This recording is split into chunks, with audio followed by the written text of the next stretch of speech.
Sa ngalan ng Ama, ng Anak, at ng Espiritu Santo. Amen. Mga kapatid, kapag pumapasok ang buwan ng Disyembre, nagagalak tayo. Dahil alam natin na mga susunod na araw, paghahandaan natin ang dakilang kapistahan ng Panginoong Hesukristo sa kanyang pagkakatawang tao, sa kanyang kapanganakan. Nagagalak tayo dahil ipinabatid ng Diyos na ang kanyang presensya sa pamagitan ng kanyang anak ay paparito sa mundo. Subalit ang nakakaligtaan natin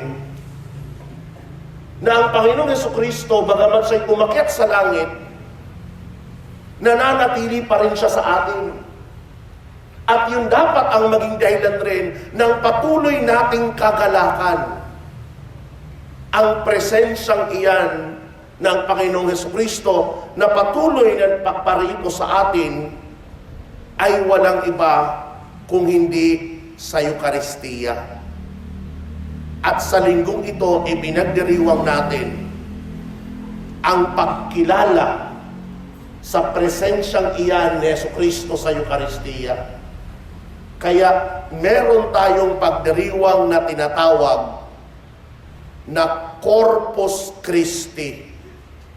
Ang pagdiriwang na ito, kung tutuusin sa ating kasaysayan, ay nagsimula noong idiniklara ni Papa Urbano ika-4 ang kapistahan ng Corpus Christi bilang kahilingan na rin ng isang banal na pare na ang pangalan ay Tomas ng Aquinas.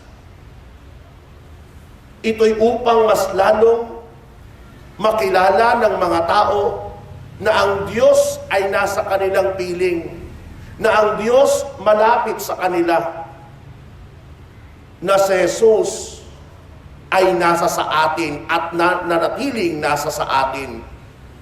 Yaan ang Corpus Christi, nang ibig sabihin, katawan ni Kristo. Kaya nga, sa pagninilay ng Corpus Christi, ipinababatid rin sa atin ang pagninilay kung ano ang Eucharistia. Ano nga ba ang katuruan ng simbahan tungkol sa Eucharistia? Nais kong ibahagi sa inyo ang 6 na konkretong katuruan ng Eucharistia. Unang katuruan ng simbahan, para madaling alalahanin, nagsisimula sa letter T. In the Eucharist, Jesus is truly, ayun ang letter T, truly, really, and substantially present. Yun ang salita na ginamit ng simbahan. Sa Tagalog, mas madaling alalahanin kasi 3 T yun. Sa banal na Eucharistia, si Jesus ay tunay, talaga, at totoong naroroon. Anong ibig sabihin nito? Ibig sabihin nito na yung tinapay na tinatanggap natin sa pagdiriwang ng misa ay walang iba kundi si Kristo mismo. Tanong, Father, paano nangyari iyan? Balikan natin ang Ebanghelyo kung saan si Jesus, siya mismo ang nagpakilala sa ganitong pananalita. Sabi niya, ang aking laman ay tunay na pagkain. Ang aking dugo ay tunay na inumin. Anong ipinababatid ni Jesus? Na ang pinagsasaluhang tinapay sa banal na pagdiriwang na misa, siya mismo iyon at wala nang iba pa. Di mo man siya nakikita bilang si Kristo, pero ninagis ni Kristo na pagsaluhan natin siya. Kaya ganun na lang dapat ang pagbigay natin ng lubos na paggalang sa tinapay na ating tinatanggap. Ordinaryo man sa ating paningin, Subalit sa paningin ng ating pananampalataya, yan ay hindi ordinaryong tinapay. Yan mismo ay ang tunay talaga at ang totoong presensya ni Kristo ang naroroon. Ikalawang katotohanan tungkol sa Eucharistia. Para madaling alalahanin, letter S. Anong ibig sabihin ng S? In the Eucharist is the source and summit of ecclesial life. Ang banal na Eucharistia ang siyang pinagmumulan at tuktok ng buhay ng simbahan. Siguro naman pag sinabi natin pinagmumulan, madaling unawain. Pag sinabi mong pinagmumulan, bakit? Dahil lahat ng grasya nagmumula kay Jesus. Lahat ng grasya. Wala nang ibang pinanggagalingan ng grasya kundi dahil sa Panginoong Jesucristo. Kaya sinasabi natin na ang Eucharistia, kung naniniwala tayong si Kristo mismo iyon, sa Kanya nagmumula ang grasya. Pag sinabi naman natin the summit of ecclesial life, taluktok ng buhay ng simbahan, dahil tayo bilang mga kasapi nito, isa lang ang ating paroroonan. Makamit ang buhay na walang hanggan. At ang buhay na walang hanggan na siyang ating paroroonan, yun ay taluktok. Dahil ang ating paglalakbay dito sa lupa ay parang paglalakbay na paakyat sa taas, sa langit. Ang langit ang taluktok. Ang pinagmumula ng grasya ay ang Eucharistia. At ang taluktok ng simbahan, ang ating paroroonan, si Jesus na siyang Eucharistia. Ikatlong aral at katotohanan na ipinababatid sa atin ng Eucharistia. The Eucharist is a remembrance, letter R. Remembrance, pag-alala, paggugunita. Bakit? Dahil mismo si Jesus ang nagsabi, gawin ninyo ito sa pag-ala-ala sa akin. Dapat maging maliwanag sa bawat isang Kristiyanong mananampalataya kung bakit siya pumaparoon sa misa. Kapag pumaparito tayo sa banal na pagdiriwang ng misa, nais nating gunitain. Anong konkretong ginugunita sa misa? Dalawang pangyayari. Unang ginugunita ay ang naganap noong huling hapunan. Ikalawang ginugunita sa misa ay walang iba kung hindi ang ginawang pagpapakasakit ni Jesus sa Eucharistia o sa krus. Pagsikapan natin na mas lalong maunawaan iyon na ito pala ang ating ginugunita. Ikaapat na katotohanan ng Eucharistia. Letter I. Father, anong I? I means instituted, itinalaga. Bakit? Because the Eucharist was instituted by Jesus Christ to perpetuate the sacrifice of the cross. Yan rin ang isang dahilan kung bakit tayo at higit sa lahat nagdiriwang ng banal na misa. Nang itinalaga ni Jesus ang Eucharistia, nais niya na ang pagdiriwang na ito ay hindi lamang pagdiriwang ng huling hapunan, kundi higit sa lahat pagdiriwang ng kanyang pagpapakasakit sa krus.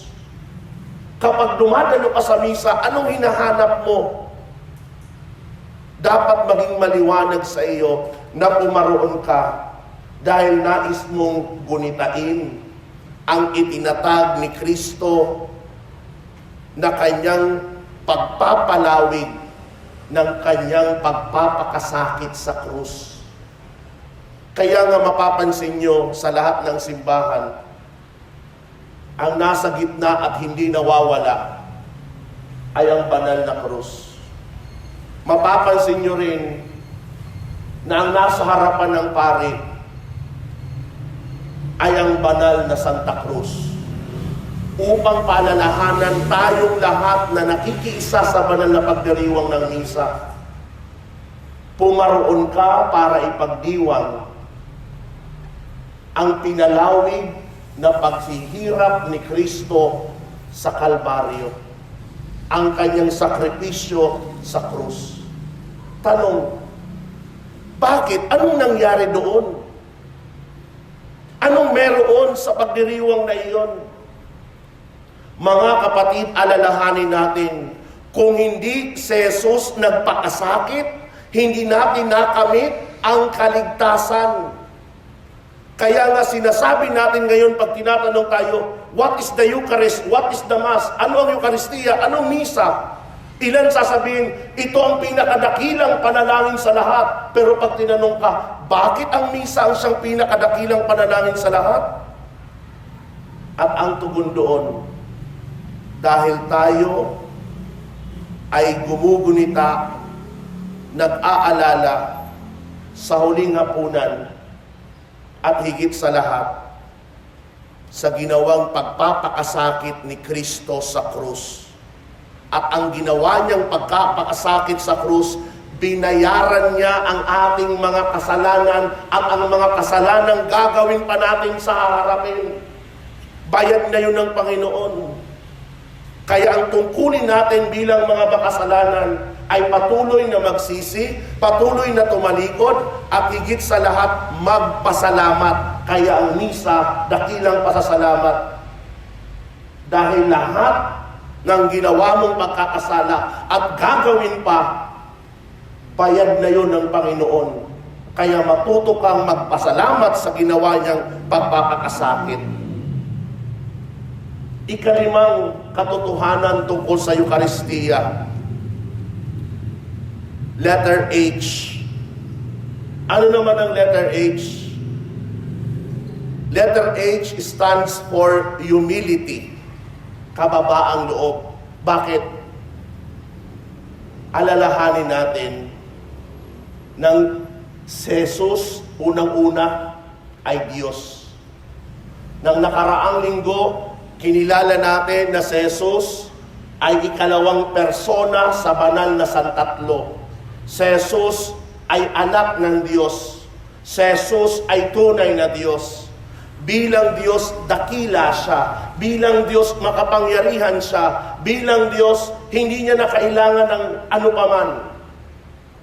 Subalit ang kapangyarihang iyan, ang kadakilaan na iyan, ipinabatid ni Jesus unang-una ang kanyang kababaang loob nang siya ay nagkataang-tawang tao. When He took the human flesh, Jesus showed His humility. Isipin mo, Diyos ka, pero ninais mong magkatawang tao para maging katulad natin? Hindi ba pagpapakababa iyon? Pero hindi lamang yun. Siya'y Diyos, nagkatawang tao, muli nagpakumbaba siya. Bakit? Dahil mula sa pagiging tao, ninais niya na maging piraso ng tinapay. Kung naniniwala ka at yung unang sabi natin, the Eucharist is the true and real and substantial presence of Jesus. Ngayon, anong sinasabi sa atin sa ikalima? Jesus is in the bread. Pagpapakababa muli ni Jesus, nariyan siya sa anyo ng tinapay. Pero hindi pa nagwawakas doon ng kababaang loob ni Jesus. Bakit kamo? Dahil lang siya ay nasa anyo na ng tinapay, tinatanggap natin. Pag lumabis ang tinapay na natatanggap natin o tinatawag natin katawan ni Kristo, saan nalalagay iyon? Ibinabalik natin sa loob, sa tabernakulo. Inilalagay natin ang katawan ni Kristo sa Adoration Chapel. na kung saan 24 na oras isang araw, 7 araw isang linggo, naroroon si Jesus nakakulong bilanggo. Nakita nyo ang isa niya pang pagpapakumbaba? Bilanggo si Jesus sa tabernakulo. Bilanggo si Jesus sa loob ng Adoration Chapel. Bakit? Tanda ng kanyang kababaang loob. Pero higit pa sa kababaang loob, ginawa niya iyon tanda ng kanyang pagmamahal sa atin. Dahil alam niya na bawat isa sa atin nangangailangan ng Diyos. At ang Diyos na natili sa presensya natin. Ang tanong ngayon, ang iyong bang pananampalataya bilang Kristiyanong Katoliko ay nag-uudyok sa iyo na dalawin ng Panginoon, na lapitan ng Panginoon? Yaan ang isang kayamanan na meron tayong mga Katoliko na wala ang kahit anumang relihiyon. Hindi nila maaaring angkinin na ang Diyos naroon sa kanila. Sa ating pananampalataya, raman iyon.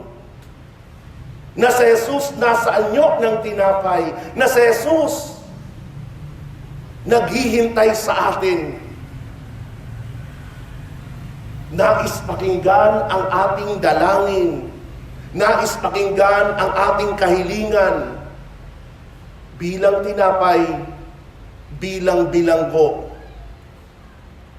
Ipinamalas ni Jesus sa atin ang kanyang kababaang loob. Una sa pagkatawang tao. Ikalawa sa pagiging anyo ng tinapay. At ikatlo sa pagiging bilanggo. Ika-anim na katotohanan tungkol sa Eucharistia. The Eucharist is a communion. Anong ibig sabihin noon? Pag sinabi mong komunyon, galing yon sa dalawang salitang Latin. Com, unione. Ang com, ibig sabihin meron. Ang unione, ibig sabihin pagkakaisa.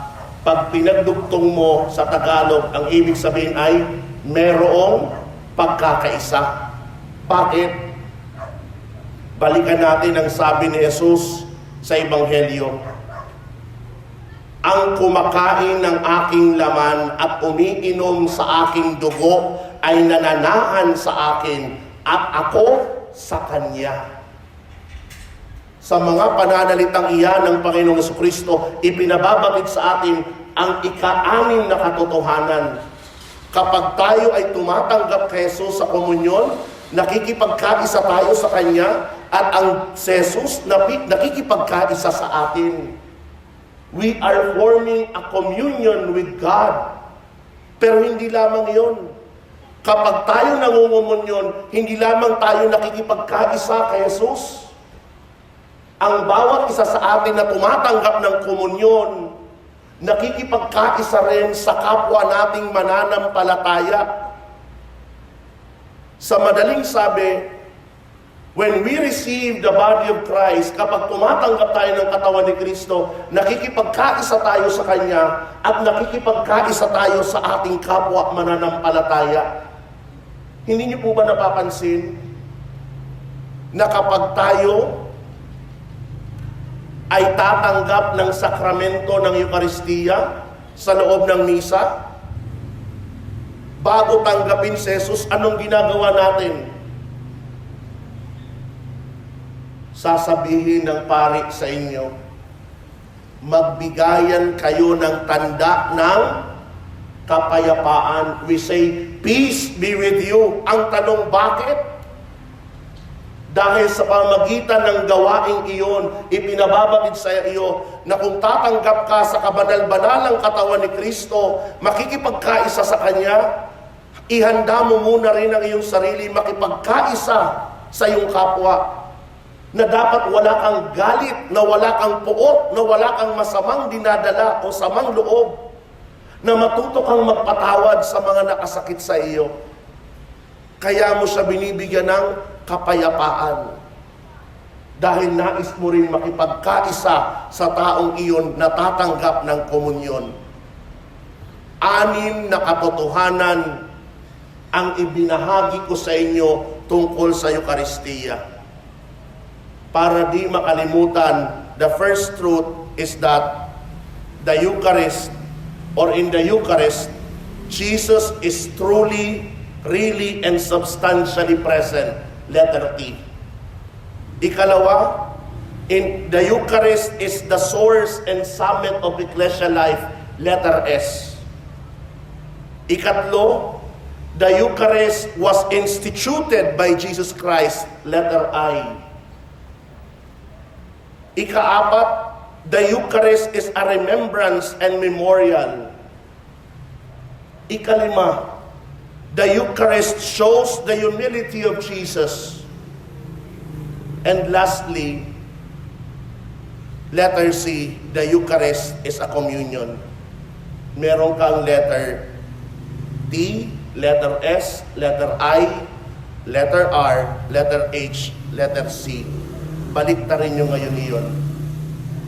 It's Christ.